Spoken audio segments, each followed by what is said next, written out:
அமாவாசை அன்று நடமாடும் 3 தெய்வங்கள். 1. சுடலை மாடன். இவர் ஒரு மயான தெய்வம். அமாவாசை அன்று இவர் நடமாடுவதாகவும் அமாவாசை அன்று இவர் மயானங்களில் தியானத்தில் இருக்கிறார் என்றும் நம்பப்படுகிறது.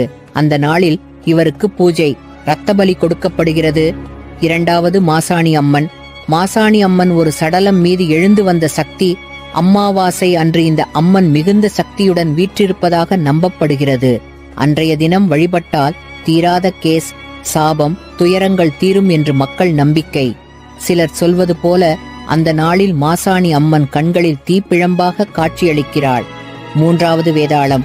அமாவாசை இரவு என்பது வேதாள சக்திகளின் கட்டுப்பாடு இல்லாத நேரம் என பெரும்பாலும் கருதப்படும். வேதாளத்தின் வழிபாடு குறிப்பாக சூனியம் நீக்க அல்லது பகைவர்களை கட்டுப்படுத்தும் நோக்கத்தில் அந்த இரவில் நடக்கும். Download ShareChat.